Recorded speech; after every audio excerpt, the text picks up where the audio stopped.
हम लोग बात करने वाले थे जजमेंट में कॉपीज का दिया जाना। कॉपीज अभियुक्त को दी जाएंगे जजमेंट की, क्योंकि अभियुक्त को उसकी जरूरत हो सकती है, क्योंकि जो मूल जजमेंट होगा वो मूल जजमेंट किसी को मिलेगा नहीं, वो मूल जजमेंट तो पत्रावली पर रहेगा, ताकि अगर कभी ये कोई शंका उठती है या कोई ऐसा विवाद पैदा होता है कि किसी पर्टिकुलर मामले में क्या डिसाइड हुआ था, तो फिर आधिकारिक तौर पर यह बताया जा सके कि किसी मामले में क्या डिसाइड हुआ था। इसलिए जो मूल प्रति है निर्णय की,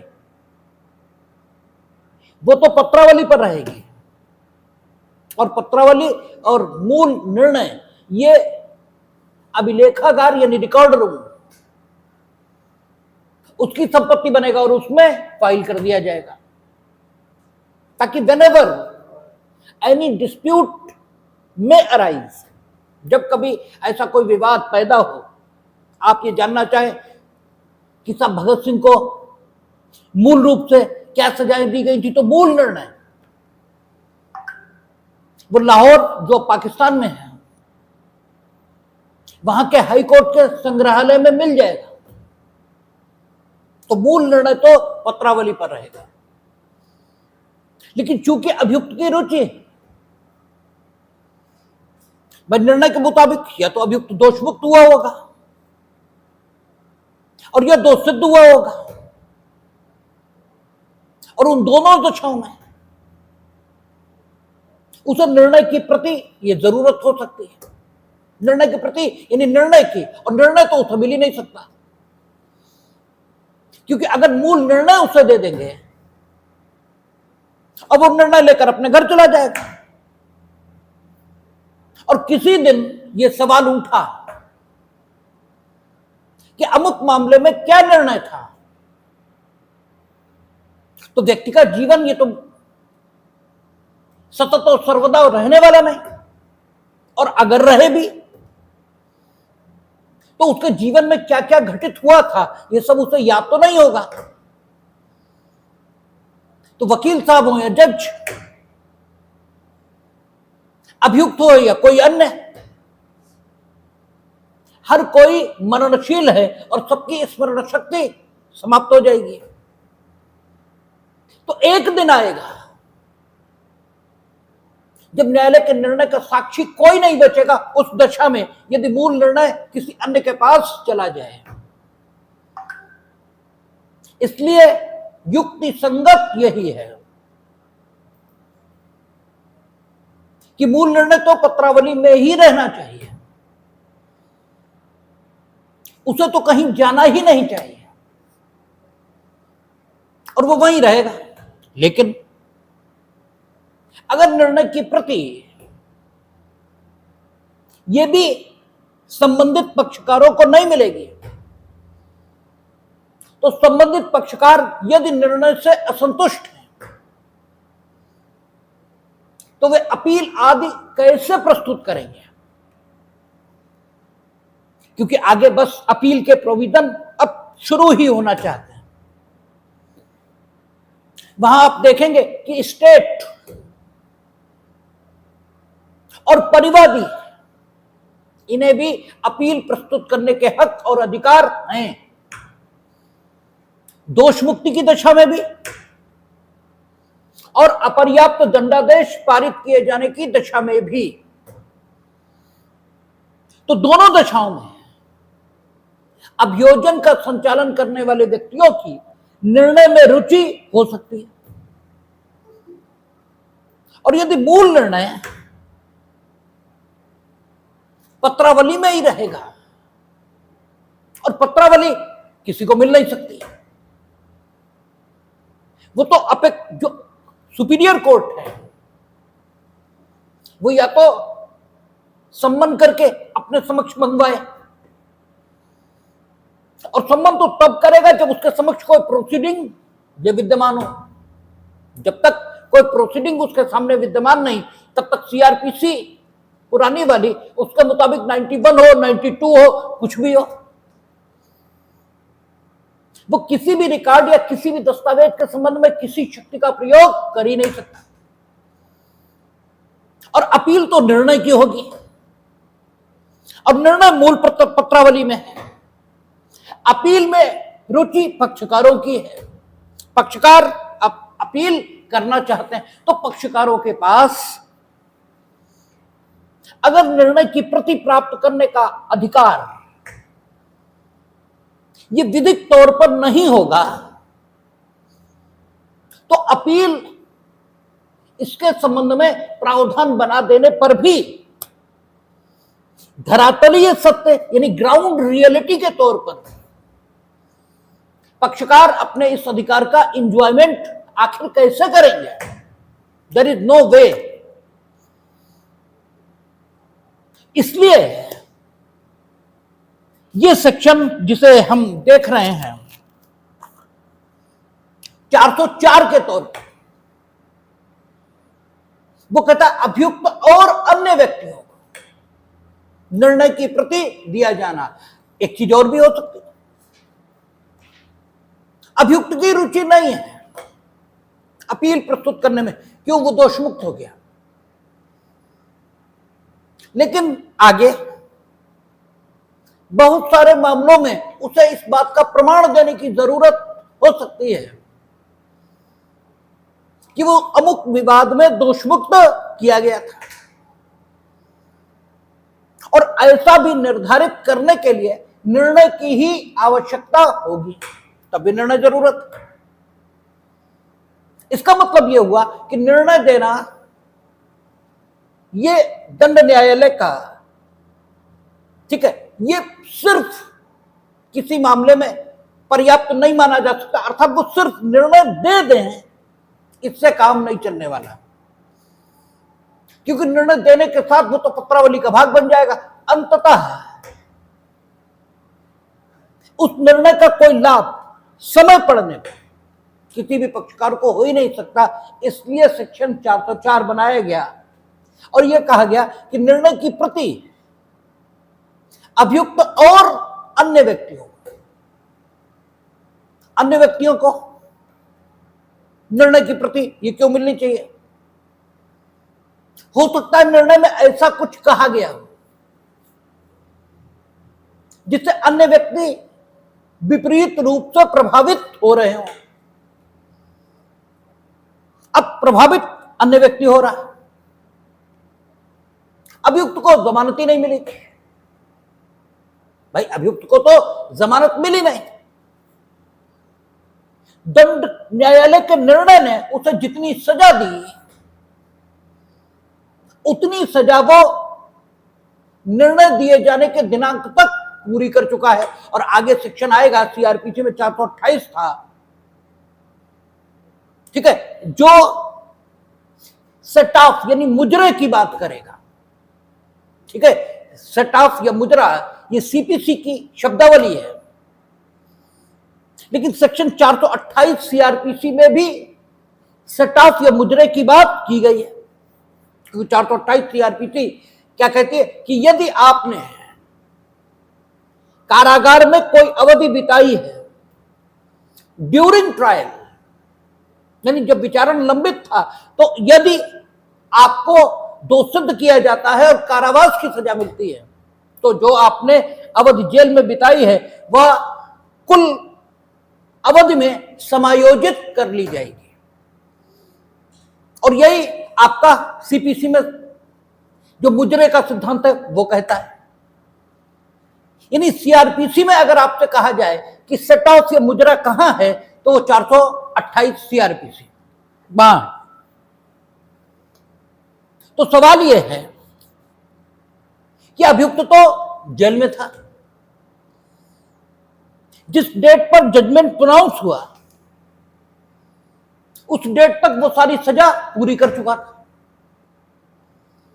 इसलिए अब उसकी निर्णय की अपील में तभी रुचि हो सकती है जब दोषसिद्धि कायम रहने से उसके भविष्य के जीवन पर कोई प्रभाव पड़ने वाला हो, ठीक है, तभी तो वो दोष सिद्ध किए जाने के विरुद्ध अपील प्रस्तुत करेगा। अगर उसके भावी जीवन पर दोष सिद्ध हो जाने के बाद भी कोई विपरीत प्रभाव नहीं पड़ने वाला है, अर्थात न तो सरकारी नौकरी करता है, न उसके चुनाव लड़ने की कोई संभावना है, न उसके पास कोई किसी प्रकार का लाइसेंस है, चाहे आर्म्स हो या कोई और, जिसके दोष सिद्धि कायम रहने से खंडित हो जाने की संभावना हो, और जितनी जेल काटनी थी वो तो काट ही चुका जजमेंट प्रोनाउंस होने के दिन तक, तो वो अब पैसे क्यों खर्च करे अपील करके?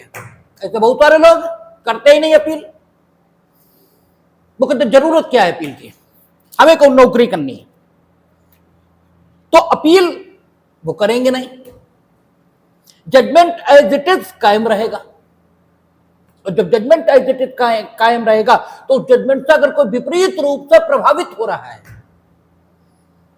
एडवर्सली इफेक्ट हो रहा है, और वो अपील प्रस्तुत करना चाहे, क्योंकि जो पीड़ित होता है, पीड़ित मीनिंग दरबाई, वैसे तो पीड़ित की एक स्पेसिफिक परिभाषा मानी जाएगी सीआरपीसी में, क्योंकि 2Y में परिभाषित है। लेकिन अगर कोई व्यक्ति जजमेंट से विपरीत रूप से प्रभावित है और कानून उसे अपील का हक दे रहा है, कानून उसे अपील का हक भी दे रहा है, तो वो व्यक्ति अगर प्रति प्राप्त करने का हक नहीं रखेगा तो वो अभियुक्त के अपील प्रस्तुत न करने की दशा में है। अपील किस प्रकार प्रस्तुत करेगा? एक और सिचुएशन, मिस्टर ए जेल में है, ट्रायल में 2 वर्ष का समय लगा, और 2 वर्ष की ही उन्हें सजा दी गई, लेकिन जिस दिन सजा सुनाई गई उसी दिन उनकी मृत्यु हो गई। अपील वही प्रस्तुत कर सकते थे, जजमेंट की कॉपी उन्हीं को मिलनी थी। आप ऐसे मानिए अभियुक्त को ही जजमेंट दिए जाने का प्रावधान है, अन्य किसी को नहीं है।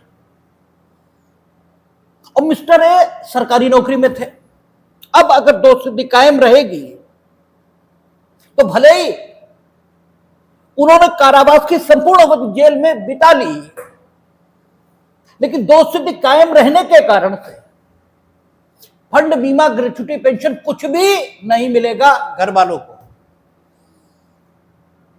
इसलिए दोष सिद्धि की अपील होनी जरूरी है।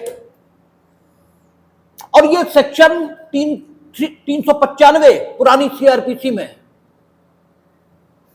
परिजनों को अपील करने के लिए, हक देने के लिए बनाया भी गया था, यानी सेक्शन 395 था। उसके अंतर्गत इन मामलों में अपील हो भी सकती थी। अब 395 की जगह कुछ और हो गया होगा। लेकिन अगर जजमेंट ही ना मिला तो ये अपील कैसे होगी? एक और सिचुएशन, जो रिसर्च स्कॉलर्स हैं वे रिसर्च कर रहे हैं। आपने देखा था जूरिस्प्रूडेंस में रियलिस्टिक स्कूल के लोग थे, वो इस बात की खोज करते थे कि इनफैक्ट कानून क्या है,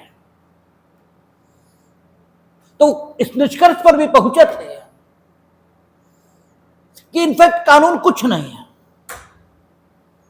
ये वकीलों की धूर्तता है, ये न्यायाधीशों की मूर्खता है, ठीक है, ये साक्षियों की चालाकी है, ठीक है, क्योंकि कानून तो वही रहता है और वो लोग इन सब फैक्टर से कानून के अर्थ को ही बदल के रख देते हैं।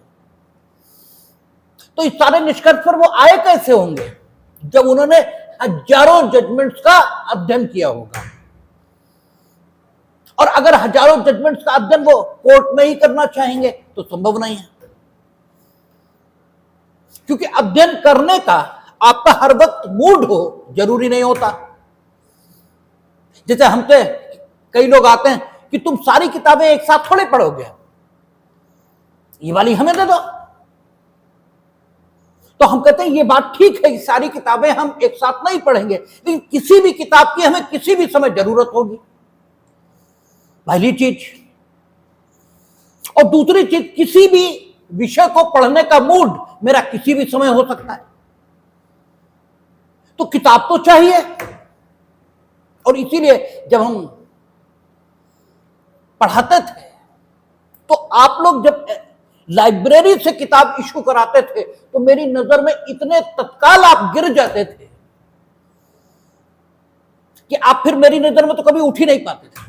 और आप बड़ी खुशी से हमें बताते थे कि ये वाली हमने लाइब्रेरी से बुक इशू कराई।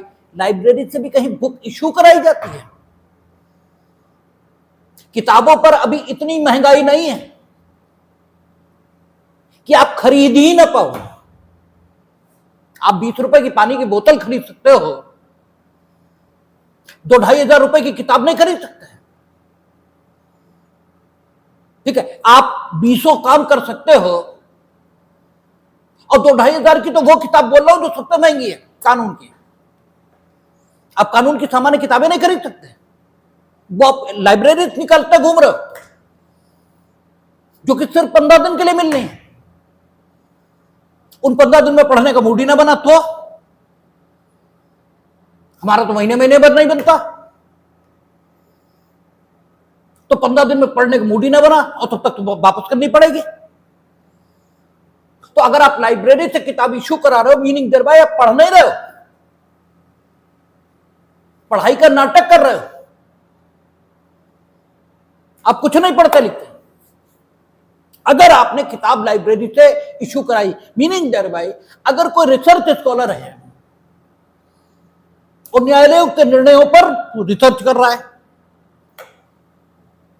और अगर अन्य व्यक्ति को जजमेंट की कॉपी दिए जाने का कोई प्रावधान ही ना हो, तो अन्य व्यक्ति पक्षकार तो है नहीं, तो पक्षकार को निर्णय की प्रति मिलेगी। तो इस रिसर्च स्कॉलर को, जिसकी रिसर्च से लोक का फायदा होना है, ठीक है, उसे तो जजमेंट की कॉपी मिल ही नहीं सकती। और जब मिल नहीं सकती तो वो निरीक्षण यानी देखेगा भी कैसे? और चलो देखने के लिए प्रावधान मान लो है भी, तो कितने देख लेगा? क्योंकि न्यायालय के समय तो सीमित है और वहां देखने के लिए स्थान भी सीमित है, और वहां देखने के लिए जो स्थान उपलब्ध है वो पहले से ही वकीलों या अन्य स्टेक होल्डर्स, अन्य हितधारकों से भरा रहता है। तो ऐसी दशाओं में अन्य व्यक्तियों को भी जजमेंट की कॉपी प्राप्त करने का हक होना चाहिए। इसीलिए आप देखेंगे 404 में वो क्या करा, अभियुक्त और अन्य व्यक्तियों को निर्णय की प्रति दिया जाना इसमें इनहेरेंट हो गया कि अभियुक्त को और अन्य व्यक्तियों को निर्णय की प्रति प्राप्त करने का हक होगा। क्योंकि दिया जाना, जब उसने कह दिया, इसका मतलब यह हुआ कि मार्जिनल नोट से ही निर्णय की प्रति प्राप्त करने का हक आ गया, और शेष प्रक्रिया बताई जाएगी कि निर्णय की प्रति कैसे मिलेगी। कहता है, जब अभियुक्त को कारावास का दंडादेश दिया गया हो, तब निर्णय के सुनाए जाने के पश्चात निर्णय की एक प्रति उसे निःशुल्क दी जाएगी। उसे कारावास का चूंकि दंडादेश मिल गया, ठीक है,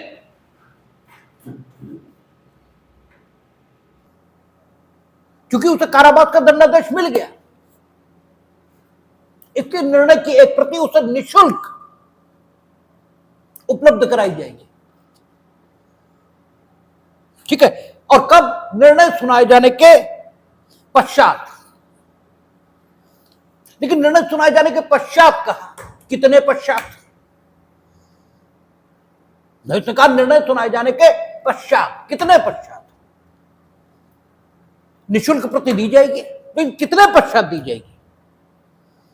1 दिन, 2 दिन, 4 दिन, तुरंत, पश्चात में तो सब कुछ शामिल हुआ। तो इसीलिए आगे के प्रोविजंस कहता है अभियुक्त के आवेदन पर निर्णय की एक प्रमाणित प्रति या जब वह चाहे तब यदि संभव हो तो उसकी भाषा में या न्यायालय की भाषा में उसका अनुवाद अविलंब उसे दिया जाएगा। और जहां निर्णय की अभियुक्त द्वारा अपील हो सकती है वहां प्रत्येक दशा में ऐसी प्रति निःशुल्क दी जाएगी। ठीक है, यानी प्रति दी जाएगी, ऊपर कहा, नीचे कहा अविलंब दी जाएगी और सर्टिफाइड कॉपी दी जाएगी, सत्य प्रति, ताकि अपीलेट कोर्ट उस पर कोई सवाल ये ना उठा सके कि ये निर्णय की प्रति नहीं है, क्योंकि सत्य प्रतिलिपि किसी भी डॉक्यूमेंट की हो, जब तक अन्यथा साबित न किया जाए, ये प्रिज्यूम किया जाएगा कि वो मूल दस्तावेज की प्रति है, अर्थात असली है। अभियुक्त के आवेदन दी निःशुल्क जाएगी, बट यू मस्ट अप्लाई, आपको आवेदन करना होगा। इसलिए कचहरी में आवेदन करने का जो लिखित प्रोफार्मा उपलब्ध रहता है उसे कचहरी की भाषा में सवाल नकल कहा जाता है। उस पर निश्चित टिकट जाते हैं, जब सजा होगी तो टिकट नहीं जाएंगे क्योंकि निःशुल्क है। लेकिन आवेदन लिखित रूप में दिया जाएगा। लिखित आवेदन जरूरी नहीं है, लेकिन वही कि मान लो वो न दें तो फिर आपके पास प्रमाण क्या है कि हमने आवेदन किया था और इन्होंने फिर भी नहीं दी। इसलिए वहां लिखित तौर पर सारे काम होते हैं। अदरवाइज आवेदन का मतलब आवेदन होता है, आवेदन का मतलब लिखित आवेदन नहीं होता। या यूं कहें, आवेदन का मतलब लिखित आवेदन यदि होता है तो मौखिक आवेदन भी होता है, ऐसे कहें। ठीक है, तो कहता है अभियुक्त के आवेदन पर निर्णय की एक प्रमाणित प्रति या जब वह चाहे तब यदि संभव है तो उसकी भाषा में या न्यायालय की भाषा में उसका अनुवाद।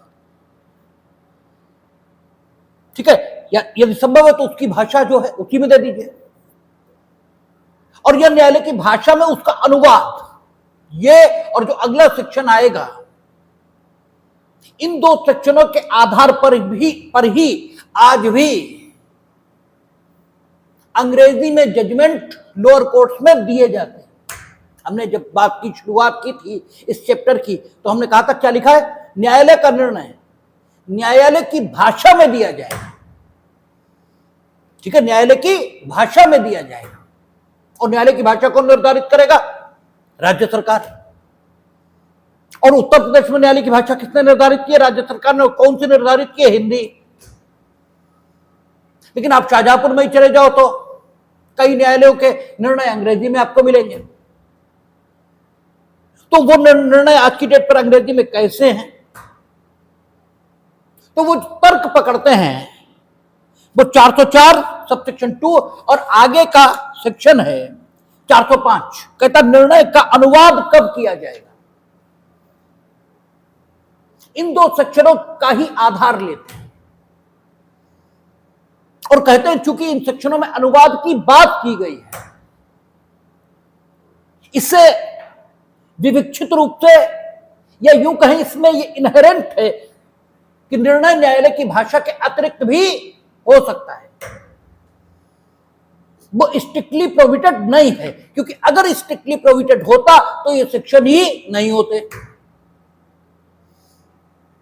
इसलिए अंग्रेजी में निर्णय देने की प्रक्रिया आज भी चल रही है। अन्यथा तो आपने देखा ही था, जब निर्णय की बात शुरू हो रही थी तो पहली लाइन ही उसने ये बोली थी कि न्यायालय का प्रत्येक निर्णय न्यायालय की भाषा में दिया जाएगा। और उत्तर प्रदेश में न्यायालय की भाषा हिंदी, ये राज्य सरकार ने अवधारित किया और उसी को हक है। लेकिन यहां जो विवक्षित अनुमति मिली है निर्णय के अन्य भाषाओं में हो सकने के संबंध में, उसके आधार पर अंग्रेजी आदि में भी निर्णय होते हैं। क्या क्या कहता है? कहता है तो उसकी भाषा में या न्यायालय की भाषा में उसका अनुवाद अविलंब उसे दिया जाएगा, और जहां निर्णय की अभियुक्त द्वारा अपील हो सकती है वहां प्रत्येक दशा में ऐसी प्रति निःशुल्क दी जाएगी।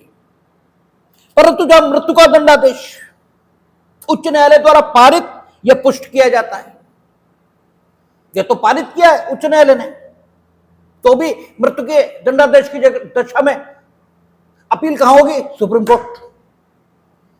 अगर पुष्ट किया तो अभी लोअर कोर्ट ने ही पारित किया है, ठीक है। तब अपील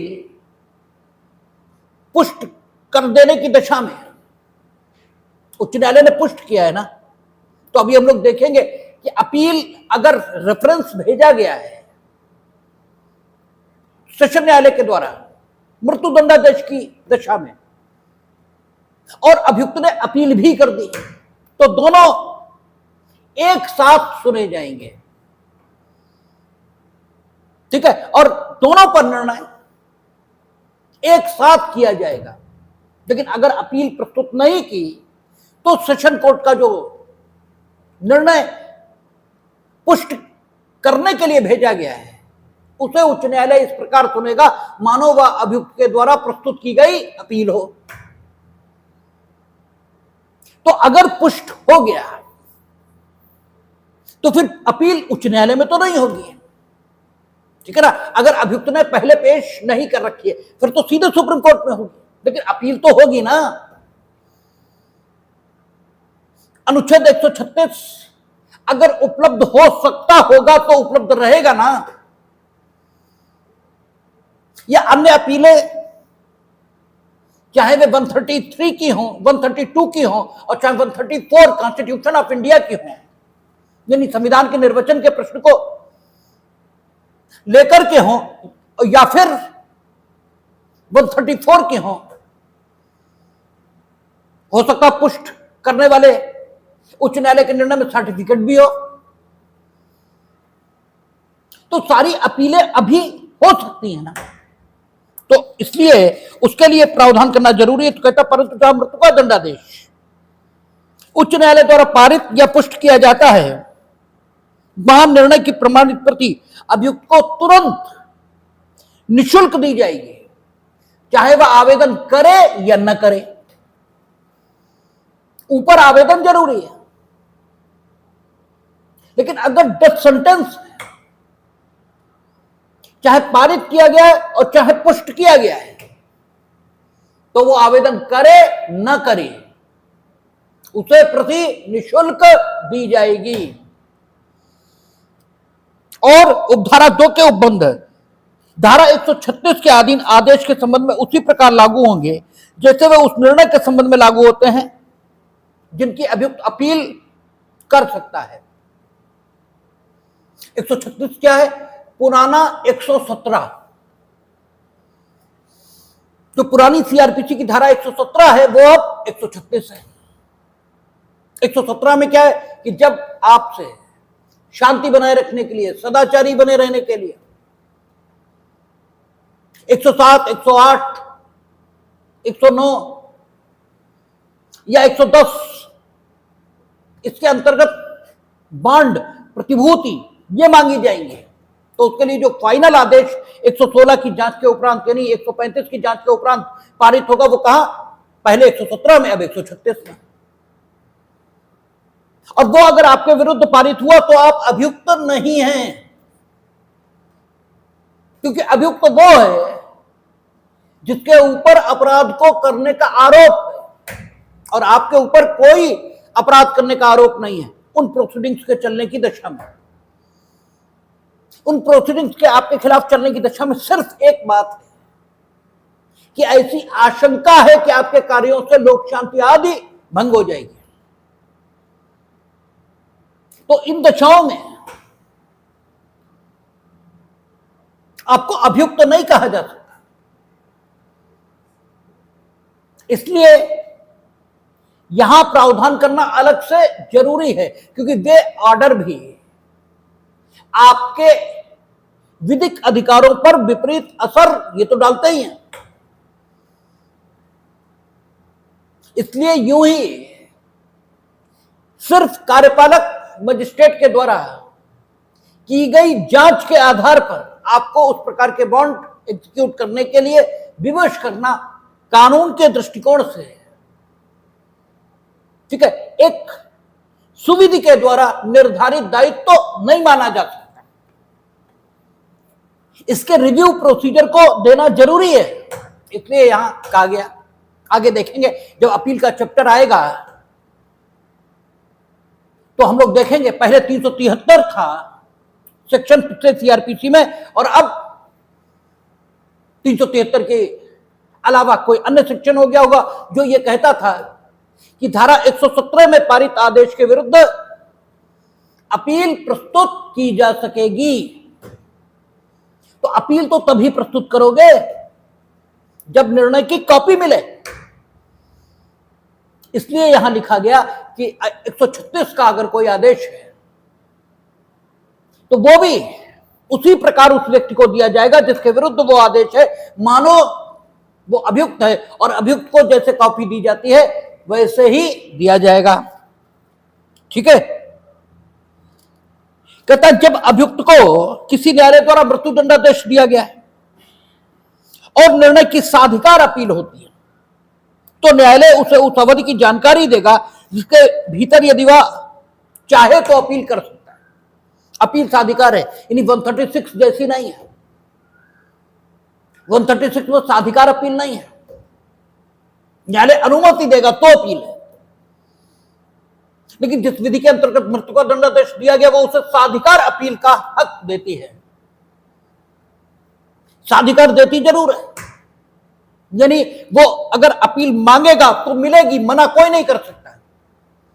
अधिकार का मतलब सिर्फ इतना ही हुआ, लेकिन चूंकि अपील का अधिकार एक विधिक अधिकार है इसलिए आप चाहो तो छोड़ भी सकते हो। आपसे कहा गया था अधिकार कई प्रकार के हैं और उनमें विधिक अधिकार अधिकारों का एक प्रकार है, और ये मूल अधिकार जो अधिकारों का प्रकार है उससे भिन्न इसी मामले में है कि मूल अधिकार छोड़े ही नहीं जा सकते जबकि विधिक अधिकार छोड़े जा सकते हैं। तो आपको साधिकार अपील प्रस्तुत करने का अधिकार है, लेकिन आप चाहोगे तभी तो आप चाहो अपील प्रस्तुत करना तो आपको मृत्युदंडादेश मिला है, क्योंकि इसलिए न्यायालय की जिम्मेदारी है कि वो आपको बताएंगे कि इतने समय तक आप चाहो तो अपील प्रस्तुत कर सकते हो। लेकिन अगर न्यायालय की अनुमति अपील प्रस्तुत करने के लिए चाहिए तो फिर यह बताने की जिम्मेदारी न्यायालय की नहीं है। जब साधिकार अपील प्रस्तुत की जा सकती हो तभी न्यायालय का यह दायित्व है कि अपील प्रस्तुत करने की अवधि के बारे में जानकारी अभियुक्त को दें। कहता है उपधारा 5 में उपधारा 2 में जैसा उपबंधित है उसके सिवाय किसी दांडिक न्यायालय द्वारा पारित निर्णय या आदेश द्वारा प्रभावित व्यक्ति को, यानी अभियुक्त नहीं है वो व्यक्ति जिसे कॉपी चाहिए, उपधारा 2 में जैसा उपबंधित है उसके सिवाय किसी अन्य व्यक्ति को, ठीक है, उसके सिवाय किसी दांडिक न्यायालय द्वारा पारित निर्णय या आदेश द्वारा प्रभावित व्यक्ति को इस निमित्त आवेदन करने पर और विहित प्रभार देने पर, यानी इन्हें फ्री नहीं मिलेगी, विहित प्रभार देने पर ऐसे निर्णय या आदेश की या किसी अभिसाक्ष्य की, क्योंकि अपील प्रस्तुत करने के लिए हो सकता है इन्हें किसी एविडेंस की आवश्यकता ये भी हो जो किन्हीं पक्षकारों ने प्रस्तुत किया हो, तो एविडेंस तो इन्हें मिल नहीं जाएगा, वो तो मूल रूप से वहीं रहेगा। अगर मौखिक होगा तो लिखा गया होगा, दस्तावेजी होगा तो मौजूद होगा, उसकी कॉपी चाहिए मिलेगी ना, ठीक है ना। तो अभिसाक्ष्य किसी अभिसाक्ष्य की या अभिलेख के अन्य भाग की प्रति भी दी जाएगी, लेकिन प्रभार देने पर, और इनकी कैपेसिटी क्या होनी चाहिए, निर्णय से प्रभावित व्यक्ति की, ठीक है ना। नो डाउट ये पक्षकार नहीं है, लेकिन निर्णय से प्रभावित व्यक्ति की इनकी कैपेसिटी होनी चाहिए। परंतु यदि न्यायालय किन्हीं विशेष कारणों से ठीक समझता है तो वह उसे निःशुल्क भी दे सकता है, और ये लोक कल्याणकारी राज्य में प्रावधान होना जरूरी भी है। न्यायालय एक निष्पक्ष अथॉरिटी है, इसलिए मान लिया यदि वह ठीक समझता है तो प्रति निःशुल्क भी दे सकता है। परंतु यह और न्यायालय सरकार को अभियोजन अधिकारी द्वारा इस निमित्त किए गए आवेदन पर ऐसे निर्णय आदेश अभिसाक्षी अभिलेख की सत्यापित प्रति निःशुल्क उपलब्ध कराएगा। जो अभियोजन अधिकारी गण भाई वो भी तो अपील प्रस्तुत करेंगे, तो उन्हें भी जो कुछ चाहिए, निर्णय चाहिए, अभिसाक्ष्य की प्रति चाहिए, जो कुछ चाहिए वो भी निःशुल्क उपलब्ध कराया जाएगा। पहले प्रावधान शायद नहीं था, जहां तक हमें याद पड़ता है शायद नहीं था, क्योंकि निःशुल्क पाने के लिए हम लोग एक बार यहां ये आ गया तो निःशुल्क क्यों दे दी जाए, तो हमें जनरल रूल क्रिमिनल सामान्य नियम जो दंडिक हैं उन्हें दिखाना पड़ा था। अगर ये सेक्शन होता तो शायद हम इसी को पहले दिखाते, तो एकदम हमें क्लियर याद नहीं, लेकिन शायद ये पहले नहीं था, अब ये नया आया है। लाओ अच्छा देख ही लेते हैं था या नहीं था, एकदम कंफर्म हो जाएगा।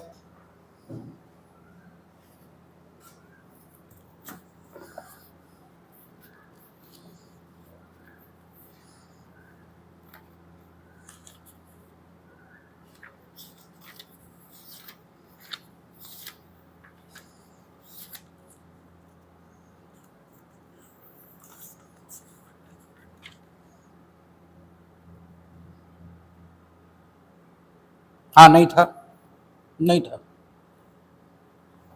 इसीलिए ये लाया गया, क्योंकि बार बार संघर्ष इस बात पर होता था। ये लिखा कहां है कि लोक अभियोजकों को फ्री अवकाश मिलेगी, ठीक है, तो जनरल रूल क्रिमिनल में हालांकि लिखा था और वही हम लोग दिखाते थे, लेकिन झंझट तो हो ही जाता था, इसलिए अब क्लियर यही लिख दिया उन्होंने। परंतु ये और किया, और सबसेक्शन 6 करा उच्च न्यायालय नियमों द्वारा उपबंध कर सकता है कि किसी दांडिक न्यायालय के किसी निर्णय या आदेश की प्रतियां ऐसे व्यक्ति को जो निर्णय या आदेश द्वारा प्रभावित न हो, उस व्यक्ति द्वारा ऐसी फीस दिए जाने पर और ऐसी शर्तों के अधीन दे दी जाए जो उच्च न्यायालय नियमों द्वारा उपबंधित करे। उच्च न्यायालय जो नियम बनाता है उन्हीं को जनरल रूल क्रिमिनल कहा जाता है। तो आपका हाई कोर्ट को यह ताकत दी कि जनरल रूल क्रिमिनल में वो प्रावधान कर सकते हैं कि ऐसा व्यक्ति जिसका लिटिगेशन से कोई ताल्लुक ही नहीं है,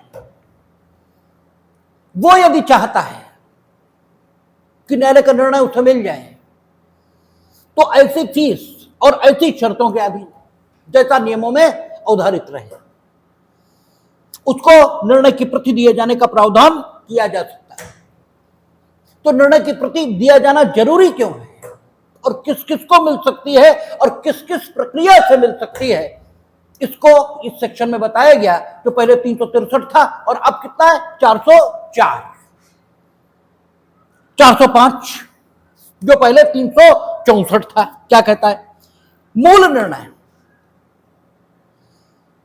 कार्रवाई के अभिलेख में फाइल किया जाएगा, यानी मूल निर्णय किसी को नहीं मिलेगा। और जहां मूल निर्णय ऐसी भाषा में अभिलिखित किया गया है जो न्यायालय की भाषा से भिन्न है, इसका मतलब ये है कि न्यायालय की भाषा से भिन्न भाषा में भी निर्णय हो सकता है। और यदि दोनों में से कोई एक पक्षकार अपेक्षा करता है तो न्यायालय की भाषा में उसका अनुवाद भी अभिलेख में जोड़ दिया जाएगा। यानी मूल निर्णय तो रहेगा ही, ऐसा अगर कोई पक्षकार अपेक्षा कर रहा है दोनों में से, तो मूल निर्णय न्यायालय की भाषा में अनुवाद करके जोड़ दिया जाएगा। ये और 404 में जो आया था उसके आधार पर ही न्यायालय की भाषा से भिन्न भाषा यानी अंग्रेजी में उत्तर प्रदेश में निर्णय पारित होते हैं। आगे कहता है सेशन न्यायालय द्वारा निष्कर्ष और दंडादेश की प्रति जिला मजिस्ट्रेट को भेजा जाना, क्योंकि जिला मजिस्ट्रेट कार्यपालिका के प्रमुख प्रतिनिधि हैं। जिले में कार्यपालिका के प्रतिनिधि यानी सरकार के प्रतिनिधि कौन है? जिला मजिस्ट्रेट। और लोक व्यवस्था ये बनाए रखने का दायित्व किसका है? कार्यपालिका का। इसलिए whatever has been decided by the court that must be inform to that officer authoritatively, ताकि जिला मजिस्ट्रेट उनके संबंध में जो निर्णय के अनुसार या तो दोषी या निर्दोष साबित हुए हैं, यदि आवश्यकता समझे तो उनके, ठीक है, सर्विलियंस के संबंध में या अन्य कोई कार्यवाही जो उपयुक्त और उचित हो उनके द्वारा या उनके कार्यों से समाज को बचाने के लिए वो कर सकें, इसके लिए अधिकृत तौर पर यह अपेक्षा सीआरपीसी में हुई है कि जिला मजिस्ट्रेट को निर्णय की प्रति भेजी जाएगी और भेजी जाती है। ठीक है, लिखा है ऐसे मामलों में जिनका विचारण सेशन न्यायालय या मुख्य न्यायिक मजिस्ट्रेट द्वारा किया गया है, और ये प्री में पूछते हैं कि किसकी प्रति भेजी जाएगी, सेशन कोर्ट और सीजीएल ने जिसका विचारण किया है, न्यायिक मजिस्ट्रेट का नहीं लिखा है। यथास्थिति न्यायालय मजिस्ट्रेट अपने निष्कर्ष और दंडादेश को यदि कोई हो एक प्रति उस जिला मजिस्ट्रेट को भेजेगा जिसकी स्थानीय अधिकारिता के भीतर विचारण किया गया है। यह जजमेंट तक मामला समाप्त हुआ। आपने देखा सीआरपीसी बिल्कुल व्यवस्थित ढंग से चलती है। सबसे पहले परिभाषाएं बताई गई, फिर दंड न्यायालयों के प्रकार बताए गए, फिर दंड न्यायालयों की शक्तियां बताई गई, फिर व्यक्ति दंड न्यायालय के समक्ष किन आदेशिकाओं के द्वारा उपस्थित किए जाएंगे यह बताया गया, फिर विचारण की जरूरत न पड़े अर्थात निवारक कार्यवाहियां यह बताया गया, उसमें भरण पोषण भी शामिल रहा क्योंकि भरण पोषण नहीं होगा तो अपराध तो होना ही होना है। फिर न्यूसेंस वगैरह के विरुद्ध कार्रवाई करने का हक यह बताया गया क्योंकि उससे भी अपराध हो सकता है। फिर अन्वेषण, पुलिस की निवारक शक्तियां ये बताई गई, फिर अन्वेषण के बाद अपराधों का संज्ञान, और संज्ञान के बाद कापीज वगैरह देने के उपरांत आरोप की विरचना, फिर विचारण शुरू हुआ, फिर विचारण के संबंध में या जो भी प्रोसीडिंग्स कोर्ट के समक्ष चलेंगे उनके बारे में सामान्य उपबंध, फिर विकृत व्यक्तियों का विचारण, और उसके बाद कोर्ट चूंकि फंक्शन करेगा तो कोर्ट की गरिमा बनी रहनी चाहिए, तो लोक न्याय प्रशासन में जो अपराध कारित किए जाएंगे उनके संबंध में दंड की और विचारण की व्यवस्था, और उसके बाद निर्णय ये हुआ। और चूंकि निर्णय मृत्युदंड का हो सकता है और मृत्युदंड एक बहुत सीरियस मैटर है, और हिंदुस्तान एक गरीब देश है, हिंदुस्तान एक अशिक्षित देश है, और इसके बाद भी यहां की राज्य व्यवस्था की प्रकृति कैसी है, लोक कल्याणकारी। इसलिए मृत्युदंड की दशा में अपील करने या न करने का सोल निर्णय यह अभियुक्त पर नहीं छोड़ा जा सकता। ये गंभीर मामला है, और मानिए अभियुक्त अपनी जिंदगी से दुखी है, सिर्फ इसलिए मृत्यु के दंडादेश की अपील नहीं कर रहा, जबकि मृत्यु का दंडादेश खंडित हो जाने योग्य है। और आप जानते हैं 362 या 403 की उपस्थिति निर्णय को पुनर्विलोकित करने से मना करेगी। तो कोई सिर्फ गलती के कारण मृत्यु को प्राप्त हो जाए, यह व्यवस्था को ठीक नहीं है। इसलिए एक छोटा सा चैप्टर अध्याय 30 के रूप में जोड़ा गया और कहा मृत्यु दंडादेशों को पुष्टि के लिए प्रस्तुत किया जाना मीनिंग देयर बाय वही कोर्ट प्रस्तुत करेगा जिसने मृत्यु दंडादेश दिया है, अभियुक्त की भूमिका नहीं है। और आगे आप देखेंगे इस चैप्टर में कि इसको ठीक वैसे ही सुना जाएगा जैसे अपील सुनी जाती है, और पुष्टिकरण न्यायालय यानी उच्च न्यायालय की शक्तियां पुष्टिकरण के संबंध में दिए गए आवेदन को सुनते समय उन्हीं शक्तियों का प्रयोग करेंगे जो अपीलेट कोर्ट की है। वो दोष मुक्त भी कर सकते हैं उस व्यक्ति को जिसे मृत्युदंडादेश दिया गया, यद्यपि उसने कोई अपील नहीं की। विधि द्वारा प्राधिकृत कोई अन्य दंडादेश दे सकते हैं, यद्यपि उसने कोई अपील नहीं की। दंडादेश का लघुकरण कर सकते हैं, किसी प्रश्न पर चाहे तो अतिरिक्त जांच कर सकते हैं, अतिरिक्त साक्ष्य लेना चाहें वो ले सकते हैं, अभियुक्त को अपने समक्ष उपस्थित करने की बात कर सकते हैं, बिना उपस्थित किए सुन सकते हैं, और कम से कम 2 न्यायाधीशों द्वारा सुनी जाएगी। रेफरेंस पुष्टि हमेशा 2 न्यायाधीशों द्वारा, क्योंकि मामला मृत्युदंडादेश का है। और अगर 2 विभाजित हैं, ठीक है, तो अपीलेट कोर्ट के पहले कौन था, मेरा ख्याल है 392 था सेक्शन, जो अपील न्यायालय विभाजित, और अब 433 है। जब अपील न्यायालय विभाजित होंगे बराबर बराबर, तो किस प्रक्रिया से अपील सुनी जाएगी, वो 433 या 392 में लिखा था, वही पुष्टिकरण के संबंध में भेजे गए आवेदन के प्रति व्यवहार किया जाएगा। ये बिल्कुल ठीक वैसा ही है। और ये तब जबकि अभियुक्त ने कोई अपील नहीं की, सिर्फ पुष्टिकरण के लिए आवेदन प्रस्तुत किया गया है। अभियुक्त ने अपील भी कर दी तो यह आवेदन नहीं सुना जाएगा, नहीं सुना जाएगा। मीनिंग देयर बाय, कहने का मतलब यह है कि दोनों एक साथ सुने जाएंगे और तब उसकी अपील सुनी जाएगी, क्योंकि अपील उसने प्रस्तुत की तो उसने अपनी पसंद का अधिवक्ता खड़ा किया है और मूल हक उसका है, वो जिस अधिवक्ता से अपनी प्रतिरक्षा कराना चाहे उससे कराए। तो फिर आप अपील सुनेंगे, रेफरेंस नहीं सुनेंगे। यद्यपि रेफरेंस भेजना कोर्ट का दायित्व तो उसने भेज दिया, तो अपीलेट कोर्ट यानी हाई कोर्ट दोनों एक साथ सुनेगा। लेकिन इस चैप्टर की मौजूदगी अभियुक्त को सुरक्षा देती है उन दशाओं में जबकि कोई अपील अभियुक्त की ओर से नहीं हुई। देखें क्या कहता है, कहता है सेशन न्यायालय द्वारा मृत्युदंडादेश का पुष्टि के लिए प्रस्तुत किया जाना।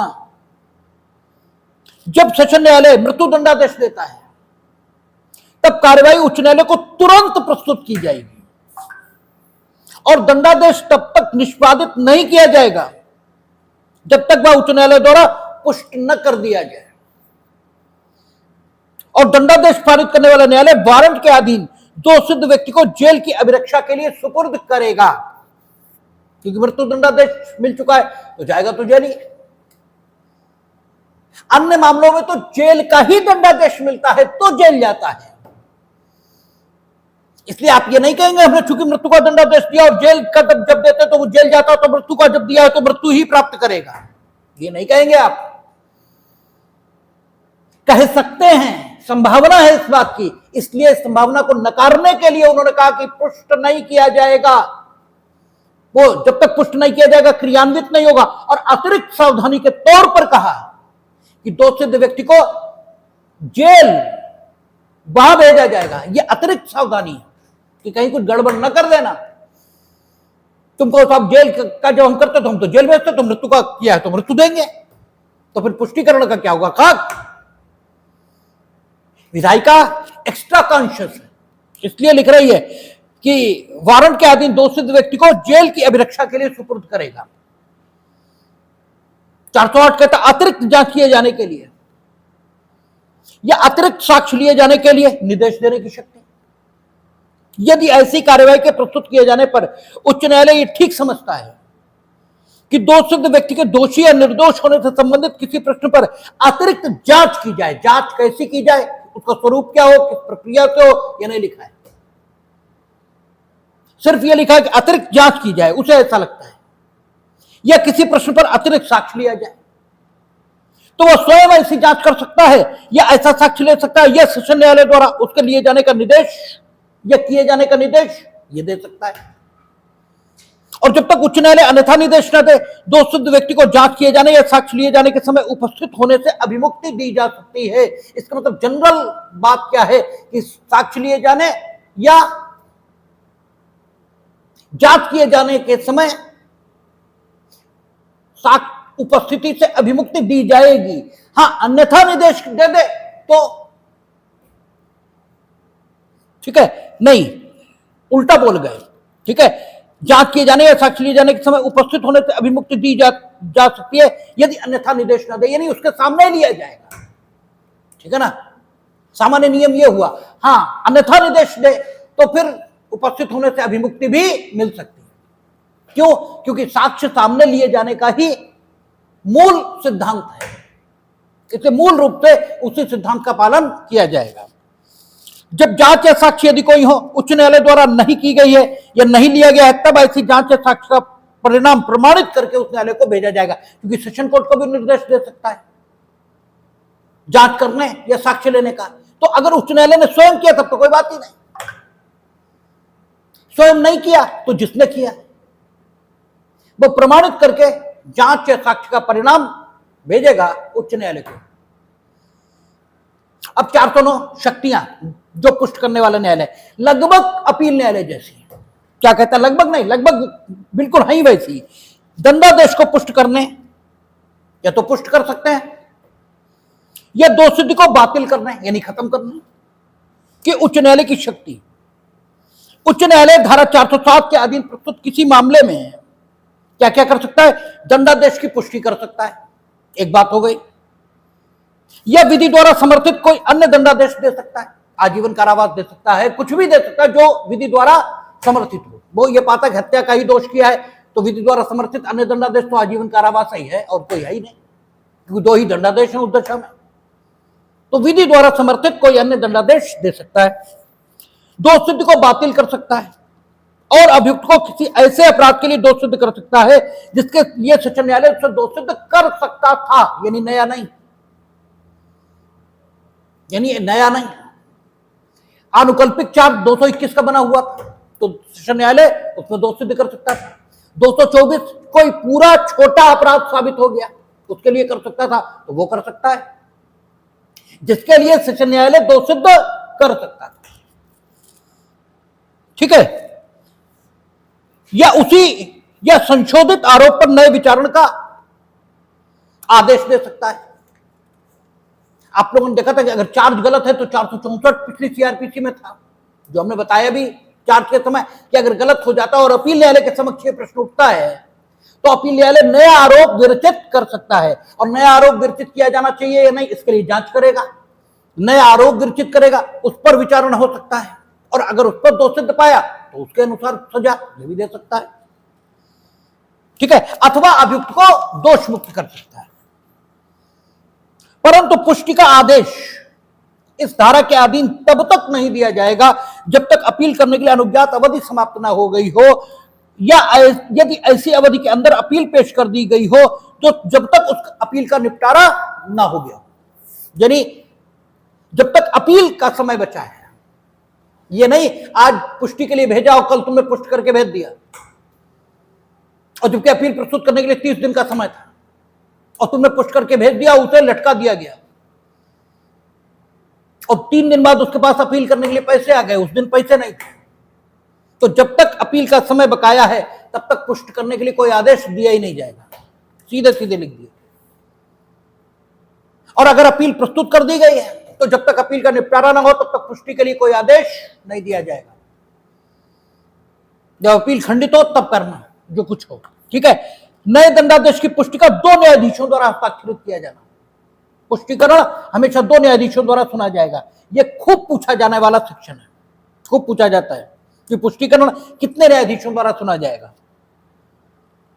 ठीक है, इस प्रकार प्रस्तुत प्रत्येक मामले में उच्च न्यायालय द्वारा दंडादेश का पुष्टिकरण या उसके द्वारा पारित कोई नया दंडादेश या आदेश यदि ऐसे न्यायालय में 2 या अधिक न्यायाधीश हों तो उनमें से कम 2 न्यायाधीशों द्वारा। ठीक है, यानी उच्च न्यायालय में एक ही न्यायाधीश है तब बात अलग है, लेकिन 2 या अधिक हैं तो फिर मिनिमम 2 से अधिक भी हो सकते हैं, लेकिन मिनिमम न्यूनतम संख्या वो निर्धारित कर दी कि कम से कम 2 न्यायाधीशों द्वारा पालित किया जाएगा और हस्ताक्षरित किया जाएगा। मतभेद की निश्चय प्रक्रिया अगर दोनों 2 ही है, मान लीजिए जब 2 सुनना है और दोनों विभाजित हो गए, ये 4 भी सुनना है तो 2-2 एक तरफ हो गए, तो मामला पिछली सीआरपीसी में जैसे 392 और नई सीआरपीसी में 433 में जैसा प्रोवाइड है उसके मुताबिक डिसाइड किया जाएगा। तो 433 अभी हम लोग पढ़ेंगे, फिलहाल देख लेते हैं। जहां कोई ऐसा मामला न्यायाधीशों के न्यायपीठ के समक्ष सुना जाता है और ऐसे न्यायाधीश राय के बारे में समान रूप से विभाजित हैं, वह मामला धारा 433 द्वारा उपबंधित रीति से विचारित किया जाएगा। 433 क्या कहती है कि अगर समान रूप से विभाजित है तो एक नया न्यायाधीश आएगा और वो अपनी राय रखेगा, फिर उसकी राय के मुताबिक डिसाइड होगा। और अगर एक भी समान रूप से विभाजित नहीं है दोनों न्यायाधीश, लेकिन उनमें से एक ये कह रहा है कि हम लोगों द्वारा सुना ही नहीं जाना चाहिए, बृहत्तर पीठ बननी चाहिए, यानी सुन के वो ये नहीं कह रहा कि ये बात होनी चाहिए, वो कह रहा कि मामला इतना इंपॉर्टेंट है कि ज्यादा लोग सुने तो ज्यादा बेहतर होगा, तो बृहत्तर पीठ का ही गठन होगा। ये 433 में लिखा है, उसी रीति से ये पुष्टिकरण सुना जाएगा। बिल्कुल ठीक अपील जैसा ही रहता है, ठीक है। और जब पुष्ट हो गया तो उच्च न्यायालय का कोई ऑफिसर जो प्रमाणित प्रति है उच्च न्यायालय के निर्णय की पुष्टिकरण के, वो नीचे भेजेगी ताकि एग्जीक्यूशन हो। और अब चूंकि दृश्य श्रव्य साधनों से भी सारे काम होने लगे तो इलेक्ट्रॉनिक मीडियम से भी वो भेजी जा सकती। ये आप कह रहा है 412 में कहता, मृत्युदंडादेश की पुष्टि के लिए उच्च न्यायालय को सेशन न्यायालय द्वारा प्रस्तुत मामलों में उच्च न्यायालय द्वारा पुष्टि के आदेश या अन्य आदेश के दिए जाने के पश्चात, यानी चाहे पुष्टि का दिया और चाहे अन्य दिया है, यदि दोष मुक्ति का दिया, जेल में बंद है ना, तभी छूटे भी तो अगर खाली पुष्टि का भेजोगे, दोष मुक्ति वाला भेजोगे ही नहीं तो फिर क्या होगा। तो जो भी निर्णय है आपका, ठीक है, चाहे पुष्टि का है या अन्य है, दिए जाने के पश्चात उच्च न्यायालय का समुचित अधिकारी विलंब के बिना आदेश की प्रतिलिपि या तो भौतिक रूप से और या इलेक्ट्रॉनिक साधनों के माध्यम से उच्च न्यायालय की मुद्रा लगाकर और अपने पदीय हस्ताक्षरों से अनुप्रमाणित करके सेशन न्यायालय को भेजेगा। ये जजमेंट तक का मामला समाप्त हो गया। अब सीआरपीसी लगभग समाप्ति की ओर बढ़ गई है। अब रिव्यू प्रोसीजर शुरू होगा क्योंकि जजमेंट तो पारित हो गया। अब एक सीधी बात है कि जज निर्णय करेगा और जज आदमी है, भगवान नहीं। और जब भगवान नहीं है तो गलती होगी, और गलती ना भी हो तो भी जिसके खिलाफ निर्णय है उसे, हालांकि वो तो कहता ही रहेगा हमारे साथ गलत हुआ, लेकिन फिर भी